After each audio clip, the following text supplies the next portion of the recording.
Hello guys, today our topic is state government, ਜਿਹਨੂੰ ਅਸੀਂ ਕਹਾਂਗੇ ਰਾਜ ਸਰਕਾਰ। ਰਾਜ ਸਰਕਾਰ ਕੀ ਹੁੰਦੀ ਹੈ? ਸਾਨੂੰ ਵੀ ਪਤਾ ਹੈ ਗਾਇਜ਼ ਕਿ ਸਾਡੇ ਦੇਸ਼ ਵਿੱਚ ਸੰਘਾਤਮਕ ਸ਼ਾਸਨ ਪ੍ਰਣਾਲੀ ਹੈ। ਸੰਘਾਤਮਕ ਸ਼ਾਸਨ ਪ੍ਰਣਾਲੀ ਉਸ ਨੂੰ ਕਹਿੰਦੇ ਹਨ ਜਿਸ ਵਿੱਚ ਰਾਜ ਸਰਕਾਰਾਂ ਅਤੇ ਕੇਂਦਰ ਸਰਕਾਰਾਂ ਮਿਲ ਕੇ ਕੰਮ ਕਰਦੀਆਂ ਹਨ ਔਰ ਪੂਰੇ ਦੇਸ਼ ਨੂੰ ਚਲਾਉਣ ਦੇ ਲਈ ਰਾਜ ਸਰਕਾਰ ਦਾ ਇੱਕ ਬਹੁਤ ਵੱਡਾ ਹੱਥ ਹੁੰਦਾ ਹੈ।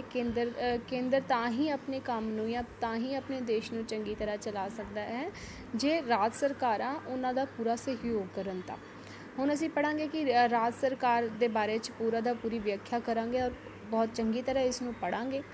ਭਾਰਤ ਵਿੱਚ ਸੰਘਾਤਮਕ ਸ਼ਾਸਨ ਪ੍ਰਣਾਲੀ ਦੀ ਸਥਾਪਨਾ ਕੀਤੀ ਗਈ ਹੈ।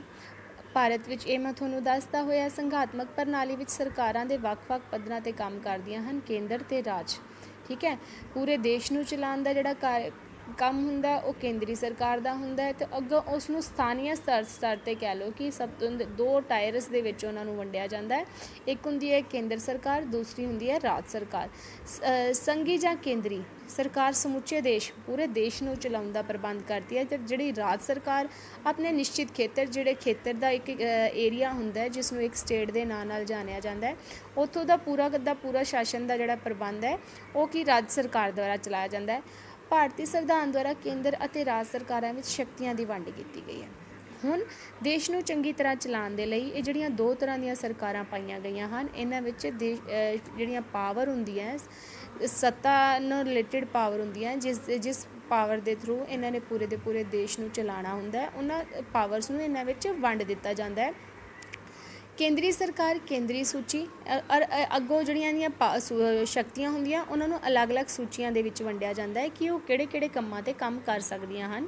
ਠੀਕ ਹੈ, ਕਿਹੜੇ-ਕਿਹੜੇ ਮੈਟਰ ਜਾਂ ਮਸਲਿਆਂ 'ਤੇ ਉਹਨਾਂ ਦਾ ਜਿਹੜਾ ਕਾਨੂੰਨ ਹੈ ਜਾਂ ਅਧਿਕਾਰ ਹੈ।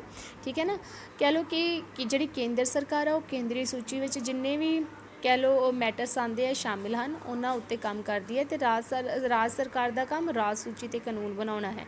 ਇਸ ਤੋਂ ਇਲਾਵਾ ਇੱਕ ਤੀਸਰੀ ਸੂਚੀ ਬਣਾਈ ਗਈ ਹੁੰਦੀ ਹੈ ਜਿਨ੍ਹਾਂ 'ਤੇ ਦੋਨੋਂ ਜਾਣੇ ਮਿਲ ਕੇ ਡਿਸੀਜ਼ਨ ਲੈਂਦੀਆਂ ਹਨ, ਜਿਵੇਂ ਕਿ ਸਿੱਖਿਆ ਹੋ ਗਈ, ਠੀਕ ਹੈ, ਦੇਸ਼ ਦੇ ਜੰਗਲਾਤ ਹੋ ਗਏ, ਵਿਆਹ ਹੋ ਗਏ, ਠੀਕ ਹੈ, ਜਨਮ ਮਰਨ ਦੀ ਸੂਚੀ ਨਾਲ ਸੰਬੰਧਿਤ ਹੋ ਗਏ। ਇਹ ਸਾਰੀਆਂ ਚੀਜ਼ਾਂ 'ਤੇ ਇਹ ਦੋਨੋਂ ਸਰਕਾਰਾਂ ਜਿਹੜੀਆਂ ਮਿਲ ਕੇ ਆਪਣੇ ਨਿਰਣੇ ਲੈਂਦੀਆਂ ਹਨ। ਭਾਰਤ ਵਿੱਚ ਇਸ ਸਮੇਂ 29 ਰਾਜ ਕਹਿ ਲਓ ਕਿ ਕੰਮ ਕਰਦੀਆਂ ਹਨ। ਇਹਨਾਂ 29 ਰਾਜਾਂ ਤੋਂ ਇਲਾਵਾ 7 ਸੰਘੀ ਖੇਤਰ ਵੀ ਹਨ। ਇਹਨਾਂ ਵਿੱਚੋਂ ਦਿੱਲੀ ਨੂੰ ਰਾਸ਼ਟਰੀ ਰਾਜਧਾਨੀ ਖੇਤਰ ਘੋਸ਼ਿਤ ਕੀਤਾ ਗਿਆ ਹੈ। ਦਿੱਲੀ ਦੀ ਆਪਣੀ ਵਿਧਾਨ ਸਭਾ ਹੈ ਜਿਸ ਦੇ 70 ਮੈਂਬਰ ਹਨ। ਦਿੱਲੀ ਦੇ ਮੁੱਖ ਮੰਤਰੀ ਦੀ ਅਗਵਾਈ ਹੇਠ 7 ਮੈਂਬਰੀ ਮੰਤਰੀ ਪਰਿਸ਼ਦ ਹੈ। ਬਾਕੀ ਦੇ ਸੰਘੀ ਖੇਤਰਾਂ ਦੇ ਪ੍ਰਸ਼ਾਸਨ ਪੂਰੀ ਤਰ੍ਹਾਂ ਕੇਂਦਰ ਸਰਕਾਰ ਦੇ ਨਿਯੰਤਰਣ ਵਿੱਚ ਹਨ।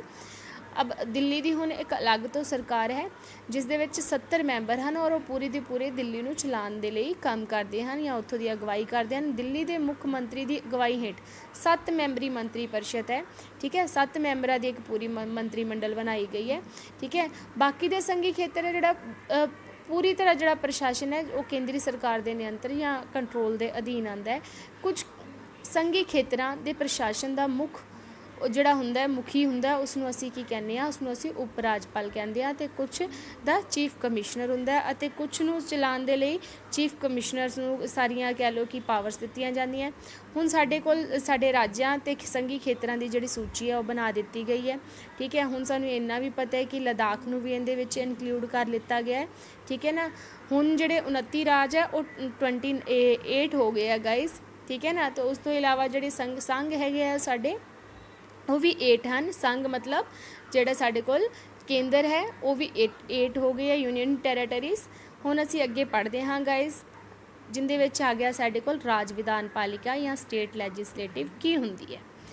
ਹੁਣ ਪੂਰੀ ਦੀ ਪੂਰੀ ਕਹਿ ਲਓ ਜਿਵੇਂ ਦੇਸ਼ ਨੂੰ ਚਲਾਉਣ ਦੇ ਲਈ ਪਾਰਲੀਮੈਂਟ ਹੁੰਦੀ ਹੈ, ਉਹ ਇੱਕ ਰਾਜ ਨੂੰ ਚਲਾਉਣ ਦੇ ਲਈ ਵੀ ਉੱਥੋਂ ਦਾ ਉਹਨਾਂ ਦਾ ਇੱਕ ਮੰਤਰੀ ਮੰਡਲ ਹੁੰਦਾ ਹੈ ਜਾਂ ਗਠਿਤ ਕੀਤਾ ਜਾਂਦਾ ਹੈ ਸੰਵਿਧਾਨ ਦੇ ਅਕੋਰਡਿੰਗ। ਠੀਕ ਹੈ, ਜਿਸ ਨੂੰ ਅਸੀਂ ਕਹਿੰਦੇ ਹਾਂ ਸਟੇਟ ਲੈਜਿਸਲੇਟਿਵ ਜਾਂ ਰਾਜ ਵਿਧਾਨ ਪਾਲਿਕਾ, ਜਿੰਦਾ ਕੰਮ ਕਾਨੂੰਨਾਂ ਨੂੰ ਬਣਾਉਣਾ ਹੁੰਦਾ ਹੈ ਪੂਰੇ ਰਾਜ ਦੇ ਲਈ। ਭਾਰਤ ਸੰਵਿਧਾਨ ਅਧੀਨ ਰਾਜ ਦੇ ਲੋਕਾਂ ਲਈ ਕਾਨੂੰਨ ਬਣਾਉਣ ਲਈ ਇੱਕ ਰਾਜ ਵਿਧਾਨ ਪਾਲਿਕਾ ਦਾ ਨਿਰਮਾਣ ਕੀਤਾ ਗਿਆ, ਜਿਵੇਂ ਕਿ ਬਿਹਾਰ, ਜੰਮੂ ਕਸ਼ਮੀਰ, ਉੱਤਰ ਪ੍ਰਦੇਸ਼, ਕਹਿ ਲਓ ਕਿ ਵਿਧਾਨ ਪਾਲਿਕਾ ਹੁੰਦੀ ਹੈ। ਰਾਜਾਂ ਦੇ ਹੇਠਲੇ ਸਦਨ ਨੂੰ ਅਸੀਂ ਵਿਧਾਨ ਸਭਾ ਅਤੇ ਉੱਪਰਲੇ ਸਦਨ ਨੂੰ ਅਸੀਂ ਵਿਧਾਨ ਪਰਿਸ਼ਦ ਕਹਿੰਦੇ ਹਾਂ। ठीक है। दो सदन होंगे है, जिहड़ा सब कह लो कि हेठला सदन हुंदा है, नीमन लैवल का सदन हुंदा वो विधान सभा हुंदा है, ते जिहड़ा उपरला सदन हुंदा उसनूं असीं सदन नूं विधान परिषद कहांगे।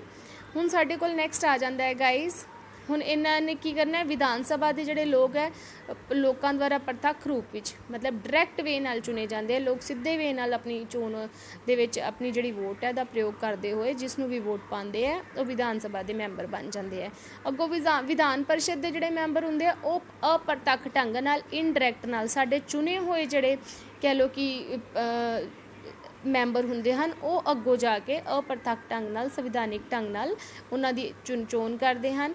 विधान सभा मौलिक संविधान के अनुसार राज विधान सभा विच दे घट्टो घट्ट 60 ते ज़्यादा तो ज़्यादा 500 मैंबर हो सकते हैं। इस समय असी कहिए तो 117 मैंबर हैं। इस कह लो कि विधान सभा के मैंबरों की नियुक्ति प्रत्यक्ष तौर पर डायरैक्ट वे नाल इन्हां नूं चुनिया जाता है। विधान सभा का मैंबर बनने लई हेठ लिखियां साडे कह लो कि किसी भी नागरिक ने जे विधान सभा का मैंबर बनना तो उहदे विच इह वालियां योग्यतावां होणियां चाहीदियां। सब तो पहलां कि वह भारत का नागरिक होवे, उनकी उम्र घੱਟ तो घੱਟ 25 साल की होनी चाहिए है, वो पागल या दिवालिया घोषित नहीं किया गया होना चाहिए, केंद्री ਜਾਂ ਰਾਜ सरकार के अधीन किसी लाभकारी अहुदे ते काम ना करता होवे, किसी कह लो कि जिथों बहुत ज़्यादा मोटी कमाई होवे इहो जे काम वो ना करता होवे। विधान सभा जिहड़ा कार्यकाल है गाइज वो है 5 साल। राज सभा राजपाल इस कार्यकाल तो पहला भी विधान सभा नूं भंग कर सकता है।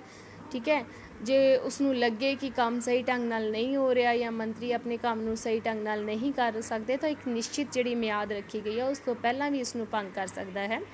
राष्ट्रपति राष्ट्रीय संकट काल समय इसकी मियाद 1 साल वधा भी सकता है। ठीक है, राज विधान सभा की कार्रवाई चलाउण लई कुल जिहड़े हन 1/10 जिहड़े मैंबर हन उन्हां दा कह लो जदों इन्हां दी बैठक हुंदी है तो उस बैठक दे विच 1/10 जिहड़े मैंबर हन वो भाग है जिहड़ा एक कोरम रखा गया वो होने चाहिए हैं। हुण साडे कोल आ जांदा है विधान परिषद। राज की विधान पालिका के उपरले सदन नूं असीं विधान परिषद कहते हैं। विधान परिषद के मैंबरां की घट्टो घट्ट संख्या होंदी है 40। ठीक है, विधान परिषद के मैंबरों की संख्या विधान सभा के मैंबर 2/3 तो वध नहीं होने चाहिए। विधान परिषद के 1/3 मैंबर नगर परिषद, जिला परिषद, संसद द्वारा निर्धारित की स्थानिक संस्थावां के मैंबरों द्वारा 1/3 भाग जिहड़ा हुंदा है वो राज विधान सभा के मैंबरों द्वारा जिहड़ा 1/12 भाग है राज के स्थानिकां ग्रैजुएट्स के द्वारा जिन्होंने डिग्री प्राप्त करते हैं घट्टो घट्ट 3 साल हो गए हैं और 1/12 हिस्सा सीनियर सैकेंडरी जिवें उच्च जिहड़े विद्यक संस्थावां के अध्यापक हैं उन्हां विचों चुने जाते हैं। बाकी के जिहड़े 1/6 मैंबर हैं वो राजपाल द्वारा जिहड़े कला के खेत्र में, साहित्य विज्ञान के खेत्र में, समाजिक सेवा के खेत्र में प्रसिद्धि या फेमस अपनी एक जगह बनाते हैं गाइस उन्हां व्यक्तियों विचों नामजद किए जाते हैं या चुने जाते हैं।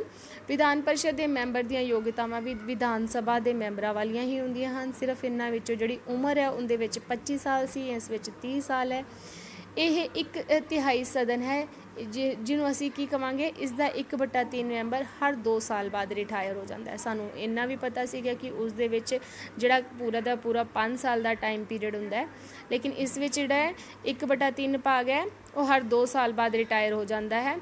परमानेंट सीट्स इन्हां दियां गाइज नहीं हैं। एक परमानेंट टाइम पीरियड तो बाद जो उन्होंने टाइम हो जाता तो उन्होंने रिटायर भी कर दिता जाता है।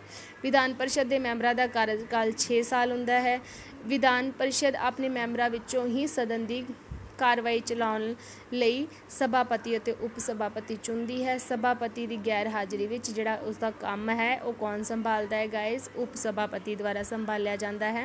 हुण साडे कोल आ जाणगियां पावर्स ऑफ स्टेट लैजिस्लेटिव, ये गाइज असीं करांगे नैक्सट पार्ट विच। तो ज़्यादा तो ज़्यादा इस वीडियो को लाइक करो, शेयर करो तो सबसक्राइब करो। उम्मीद करते हैं वीडियो पसंद आया होएगा, तुहानूं समझण विच इस लैसन नूं आसानी होएगी। तो गाइज लास्ट विच फिर इस वीडियो नूं सबसक्राइब करना ना भुलना। Okay guys, bye.